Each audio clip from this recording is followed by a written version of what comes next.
Mortal Kombat has been around for over 30 years, and in that time, it's produced some of the greatest fighting games ever made and some absolute disasters that fans pretend don't exist. Today, we're ranking every single mainline Mortal Kombat game, from the worst to the very best. And we're starting with the one that committed the ultimate sin, Mortal Kombat vs. DC Universe. Picture this. It's 2008. You boot up a brand new Mortal Kombat game. Superman is fighting Scorpion, and nobody is bleeding. That's Mortal Kombat vs. DC Universe in a nutshell. A Mortal Kombat game that was actively afraid to be a Mortal Kombat game. It launched with 26 characters, a story mode about Shao Kahn and Darkseid getting fused into a single entity called Dark Khan, and a shiny new T rating. No blood, no decapitations, no spine ripping. The only mainline entry in the entire franchise to ever get a teen rating, which for a series built on fatalities, is like opening a steakhouse that doesn't serve meat. Here's the thing. This was developed by Midway Games while they were circling the financial drain. Midway went bankrupt the following year, and Warner Brothers scooped up their assets, eventually forming NetherRealm Studios. So rather than a game born from some grand creative vision, you got a game born from a dying studio swinging for the fences with a licensed crossover to stay alive, which is, not ideal. To its credit, the game did establish a multiverse connection between the MK and DC universes, but that's about where the ambition ended. DC never folded any of it into their mainstream continuity. It exists in its own little pocket dimension that neither franchise has any interest in revisiting. Fans are still split. Some call it a soulless cash grab that stripped Mortal Kombat of everything that made it Mortal Kombat. Others see it as a proof of concept that eventually led to the Injustice series. Both sides have a point. It opened doors. It just forgot to walk through them with any confidence, but at least it had an identity crisis for interesting reasons. The next game on our list had a much simpler problem. It just couldn't figure out the third dimension. Mortal Kombat 4. Every franchise has an awkward phase,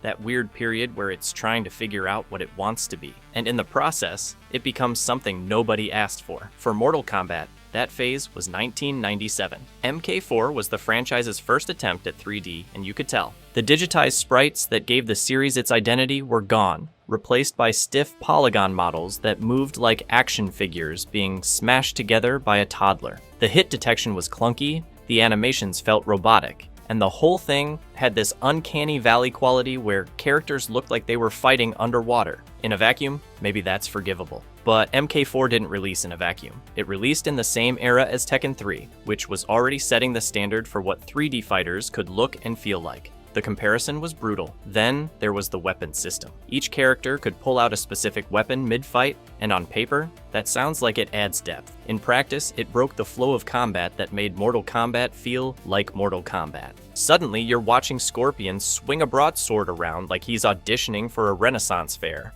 and the whole thing just feels wrong. The base roster sat at around 15 playable characters, including newcomers like Jarek, who was essentially a discount Kano, and Shinnok, the evil elder god who served as the main villain. Shinnok looked intimidating in the lore, but played like someone's first attempt at a boss character in a game design class. Which is, not ideal for your final antagonist. Here's the thing though, MK4 was the franchise's first real step into 3D, and despite all its problems, it laid the groundwork that later games like Deadly Alliance and Deception would actually build on properly. The community treats it like a necessary stumble. The franchise had to fall on its face in 3D before it could learn to walk. But if you think an awkward 3D transition is bad, wait until the franchise tries something even more questionable by teaming up with a completely different universe. Mortal Kombat, 7 characters. That's all it took to change the entire video game industry forever. When Mortal Kombat hit arcades in September 1992,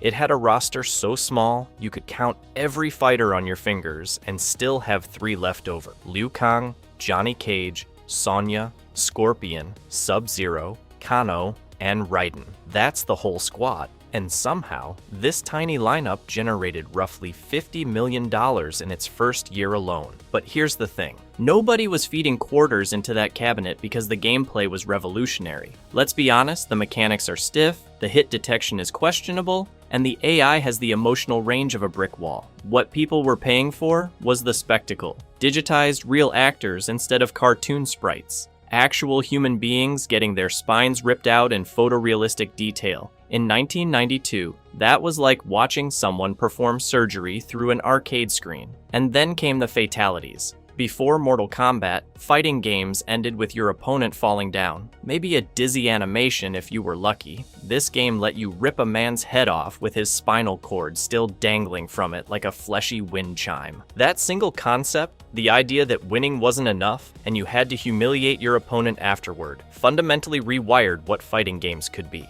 The home console ports in 1993 only made things worse. The SNES version replaced all the blood with gray sweat, as if Sub-Zero was just giving people a really intense workout. Meanwhile, the Sega Genesis version kept the gore intact with a cheat code, and suddenly you had a legitimate console war being fought over digital blood splatter. Senator Joe Lieberman saw all of this and essentially lost his mind. Congressional hearings followed. The entire video game industry was told to regulate itself, or the government would do it for them. The result was the ESRB rating system. Every single game you've ever seen with an E, T, or M rating on the box exists because of this game. That's not hyperbole. That's documented history. Does Mortal Kombat hold up as a fighting game today? Not really. But does any other fighter have literally forced an entire industry to create a content rating system on its resume? Zero. Nostalgia carries the gameplay, but the cultural impact carries everything else. Now, if you think the original caused controversy,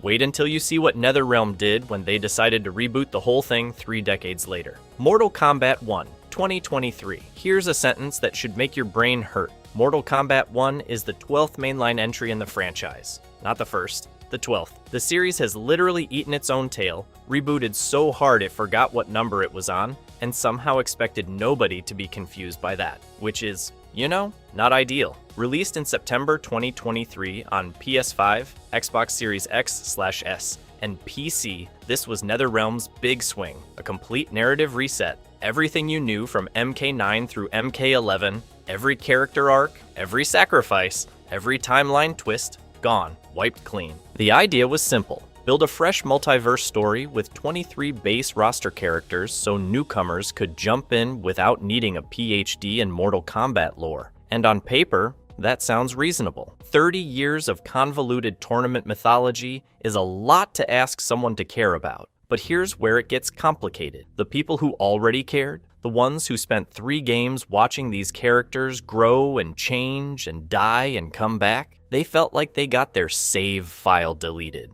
All that investment, all that development from the reboot trilogy just erased so someone's cousin could pick up a controller without asking, wait, who's Chronica? The biggest gameplay addition was the Cameo Fighter system, where you pick a secondary assist character who jumps in during matches. Think of it like a tag partner who never actually tags in, they just show up, do something useful, and leave. The competitive community immediately split into 2 camps. One side argued it added genuine strategic depth, layering team composition onto a traditionally solo fighter. The other side argued it created lopsided advantages where certain cameo pairings were borderline broken. Both sides had points. Neither side was willing to admit it. Commercially, the game moved over 2 million copies in its first month. That's a strong number by any measure. Critically, it landed somewhere between 72 and 82 on Metacritic, depending on the platform, which translates roughly to good,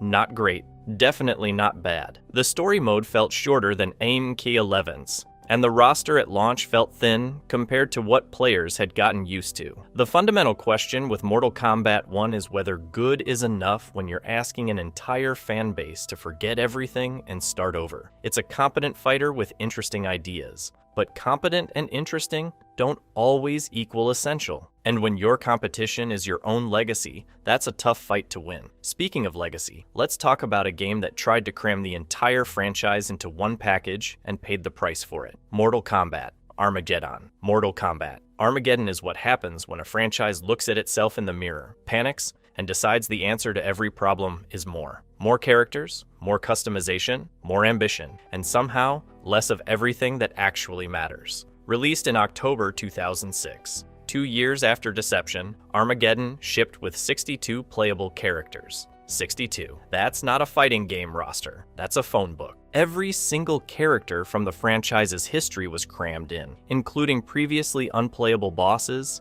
deep-cut nobodies, and fighters so obscure even the wiki pages for them feel apologetic. On paper, it sounds incredible. In practice, it meant half the roster played like reskinned versions of each other, with redundant movesets and zero personality distinguishing a C-tier ninja from a D-tier ninja. But here's the thing, the bloated roster isn't even the worst part. Armageddon is a Mortal Kombat game that effectively removed fatalities. The franchise literally built its identity on unique, grotesque finishing moves, and Armageddon replaced them with a single generic fatality system per character. You'd input a sequence of button prompts and watch your fighter perform a mix and match chain of rips and tears that felt about as personal as a fast food receipt. For a series where fatalities are the brand, this was like releasing a Mario game where you can't jump. They also introduced Create a Fighter, which let you build a custom character with mix and match movesets and appearance options.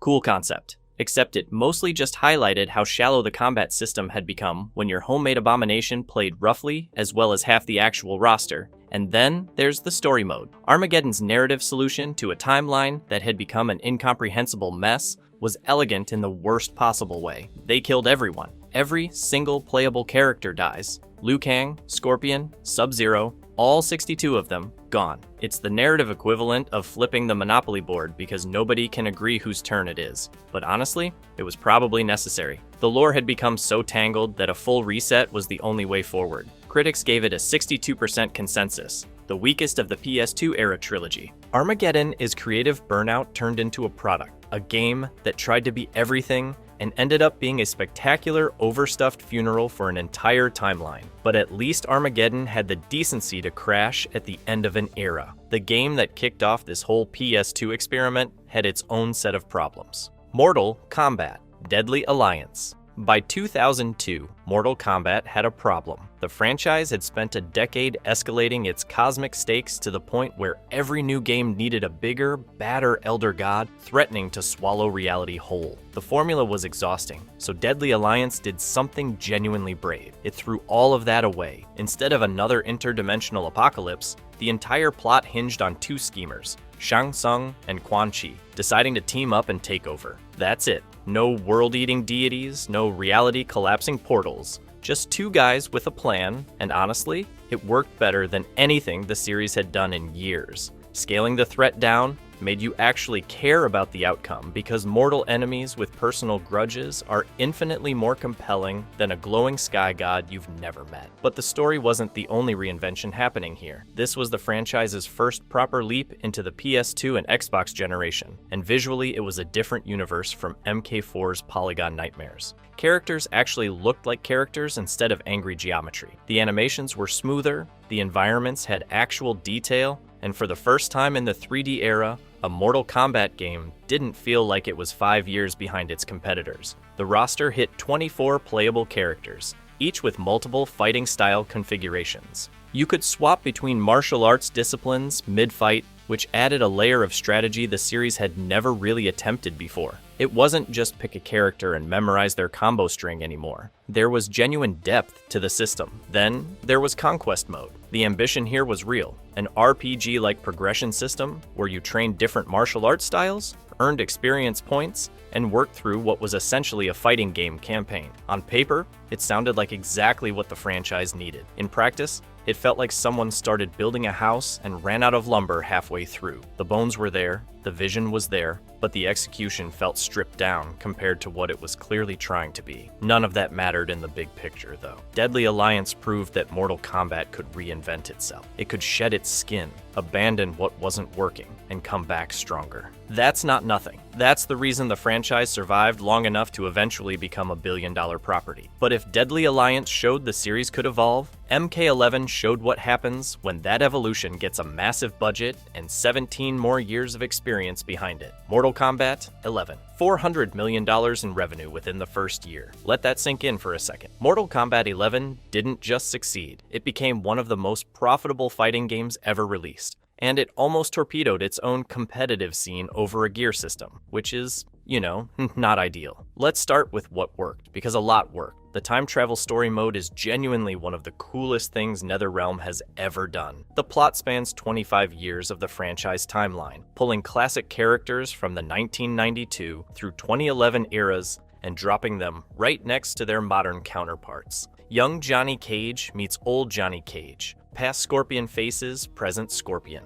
It's fan service done right, where the nostalgia actually serves the narrative instead of just existing as a wink to the camera. The roster hit 37 characters once all 12 DLC fighters rolled out through 2021, and the base combat was tight, responsive, and gorgeous. Multiple publications handed it Best Fighting Game of 2019, and honestly, it earned that. But here's where it gets complicated. At launch, MK11 shipped with a gear and stat system that let cosmetic items affect competitive gameplay stats. Read that again. Cosmetic items affecting competitive stats. The fighting game community lost its collective mind, and rightfully so. The perception of pay-to-win spread faster than NetherRealm could contain it, and for a game that cost $60 at retail, the backlash was enormous. To their credit, the studio restructured the entire progression system within weeks, separating cosmetic gear from competitive play. But the damage to trust was already done, and the monetization didn't stop there. Individual skins running $10 to $20 each.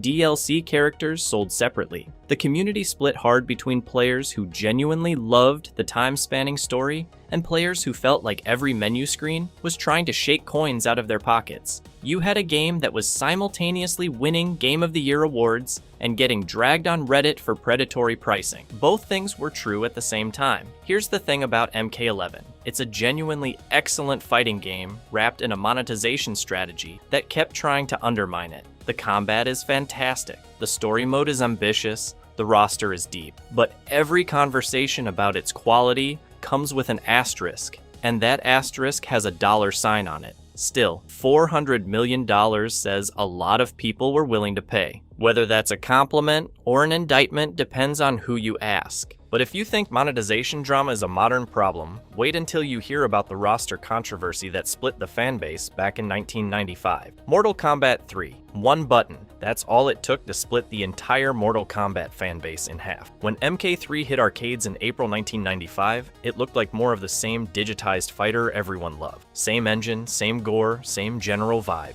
But Midway added a single mechanic that changed everything. The run button. Here's the thing. Mortal Kombat 1 and 2 were reactive games. You spaced, you read your opponent, you punished mistakes. It felt like a martial arts tournament because the pacing demanded patience. MK3 threw all of that in the garbage. The run button let you close distance instantly, which doubled combo potential overnight. Suddenly, matches weren't chess matches anymore. They were bar fights. You were either rushing your opponent down or getting rushed down yourself, and if you weren't mashing buttons fast enough, you were losing. Some people loved this, genuinely considered it the peak of 2D Mortal Kombat. The combo system was deeper than anything the series had offered before. Each fighter had 3 to 4 unique fatalities, a massive jump from previous entries. The aggression felt rewarding if you put in the time to learn the strings. But the other half of the fan base, they hated it. To them, MK3 abandoned the martial arts identity that made the first 2 games special and replaced it with, button mashing, which is, not ideal for a fighting game. And then there's the roster situation. MK3 shipped with 16 characters in the arcade version, but several fan favorites from MK2 just vanished. No Scorpion, no Katana, no Melina. People lost their minds. Midway scrambled and released Ultimate Mortal Kombat 3 later that same year, with the missing characters added back in. Then followed it up with Mortal Kombat Trilogy in 1996, which threw basically everyone into one massive package. 3 versions of the same game in under 2 years. The debate over which one is the real MK3 still hasn't been settled, and at this point, I don't think it ever will be. The game moved away from the tournament storyline entirely, replacing it with an Earth invasion plot featuring Shao Kahn just stomping around the planet. Combined arcade and home versions grossed over $100 million, so clearly people were buying it regardless of their complaints. But whether MK3 was an evolution or a betrayal depends entirely on what you wanted Mortal Kombat to be. And if you think that debate got heated, wait until we talk about the game that almost nobody argues about, Mortal Kombat 2. Here's the thing about Mortal Kombat 2. It didn't reinvent anything. It didn't add some revolutionary new mechanic that changed fighting games forever. It just took everything the original did and made it better. Every single aspect. The roster, the stages, the fatalities, the feel of actually playing the thing. All of it refined to the point where it stopped being a controversial novelty and started being a genuinely great fighting game. And that distinction matters more than people realize. Because after the original Mortal Kombat exploded onto the scene, there was a very real question hanging over the franchise. Was this actually a good fighting game, or was it just a blood-soaked gimmick that people would forget about in 2 years? The digitized graphics were cool, the fatalities were shocking, but strip all that away, and what are you left with? 7 characters and some stiff animations. The original was a cultural event, not necessarily a competitive classic. Mortal Kombat 2 answered that question permanently. Released in arcades in 1993 and hitting home consoles the following year, it became one of the highest-grossing arcade machines of its era. The roster jumped to 12 playable characters, and the newcomers weren't filler. Baraka, Mileena, Kung Lao. These weren't just additions to pad a character select screen. They became pillars of the entire franchise for the next 3 decades. Mileena alone has appeared in more games than some series have total entries. But the real genius was the stage fatalities. Instead of just watching your opponent perform a finishing move, the environment itself became a weapon. Acid pits, spike beds, cliffs you could launch someone off of. It sounds simple now, but in 1993, this was the moment Mortal Kombat's world started feeling like an actual place. Outworld wasn't just a backdrop, it was trying to kill you too. The setting shift to Outworld under Shao Kahn's second tournament established the visual and tonal identity that would define this franchise for the next decade. The dark fantasy aesthetic, the otherworldly arenas, the sense that every location was one wrong step away from being a death trap. That all started here, and the community response? There basically isn't a debate. Try finding someone who thinks Mortal Kombat 2 is bad. You'll be looking for a while. It's one of those rare games where the consensus is just universal agreement. It saved the franchise from being a one-hit wonder, proved the gameplay could stand on its own without relying purely on shock value, and became the template that every sequel after it was measured against. Some matched it, most didn't, which brings us to a game that came surprisingly close to matching it, and did so by doing something nobody expected. Mortal Kombat: Deception. Here's a game that didn't need to reinvent anything and was smart enough to know it. Mortal Kombat. Deception dropped in October 2004 as the direct sequel to Deadly Alliance, and instead of trying to blow the doors off, it just quietly added more rooms to the house. 24 playable characters. The same custom fighting style system that made Deadly Alliance feel fresh. A story mode spanning 10 years of in-universe time, picking up right from that cliffhanger ending.